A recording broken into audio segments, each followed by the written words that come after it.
गुस्से से लाल पीला हो दंभिकासुर गुफा से बाहर आकर दहाड़ने लगा। अब कौन मूर्ख मेरे हाथों से मरने आया है। उसकी दहाड़ इतनी शक्तिशाली थी कि पूरा जंगल थर्रा उठा। महेंद्र ने भी जब दैत्य के विकराल रूप को देखा तो क्षण भर के लिए तो वो भी ठिठका, पर फिर गुस्से से गर्जना करते हुए बोला, तो तू है वो दुष्ट राक्षस जिसने मेरे भ्राता की धर्मपत्नी का हरण किया और मेरे अनुज को पत्थर का बना दिया। दुष्ट दानव, आज तेरा अंत निश्चित है। पूछ फरेबी राक्षस, कौन से हैं तेरे वो 7 सवाल, मैं भी तो जानूं। दंभिकासुर घिनौनी हंसी हंसते हुए बोला, ओह, तो तू उस निकम्मे कीड़े का भाई है जो मेरे शाप की भेंट चढ़ गया। लगता है तेरा भी जीने से मन भर गया, जो तू सब जानते हुए भी यहाँ आया। महेंद्र क्रोध से दांत पीसते हुए बोला, घिनौने राक्षस, बातों में वक्त जाया मत कर। मैं तेरी बातों में आने वाला नहीं हूँ। जल्दी से पूछ तेरे वो सवाल, नहीं तो मैं तुझे इसी क्षण यमलोक पहुंचा दूंगा। ये सुन दंभिकासुर घिनौनी हंसी हंसकर नृत्य करते हुए बोला, सुन मूर्ख, मैंने तेरे भाई की पत्नी के साथ खूब विहार किया और जब मेरी इच्छा पूर्ण हुई तो उसके मांसल शरीर को कच्चा ही भक्षण कर लिया। क्या स्वादिष्ट मांस था उसका। अब तेरी बारी है,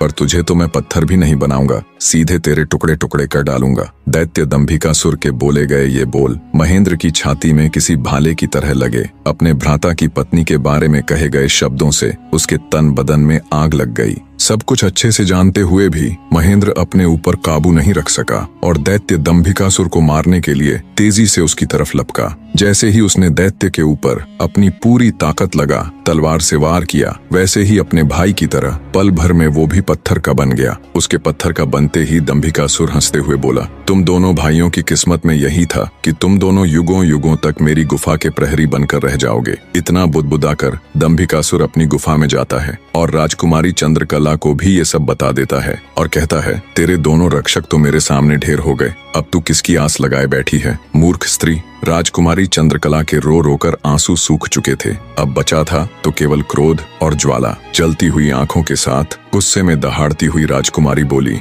दुष्ट राक्षस, तू क्यों इतना खुश हो रहा है। मुझे तेरा अंत साफ नजर आ रहा है, देख मेरी आंखों में। राजकुमारी चंद्रकला के तेवर देख और उसकी बात सुन दंभिकासुर विचलित सा हो जाता है और बिना कुछ कहे ही वहां से चला जाता है। उधर लखन महेंद्र के घर में तो लखन के न आने से पहले ही मातम पसरा हुआ था। ऊपर से अब महेंद्र भी वापस नहीं लौटा तो उसकी पत्नी और माँ का बुरा हाल था। अंततः महेंद्र की पत्नी अपनी सासू माँ से कहती है, माँ जी, आखिर कब तक हम ऐसे ही रोते बिलखते उनका इंतजार करते रहेंगे। बहू की बात सुन बुढ़िया माँ बोल पड़ी, तो और बेटी हम कर भी क्या सकते हैं इसके सिवाय। महेंद्र की पत्नी बोली, हम अपने राजा के पास जाकर उनको ये सब बताएंगे, वो अवश्य हमारी मदद करेंगे। बहू की बात बूढ़ी माँ को उचित लगी। दोनों तुरंत राजा विक्रमादित्य के पास चल पड़ती हैं।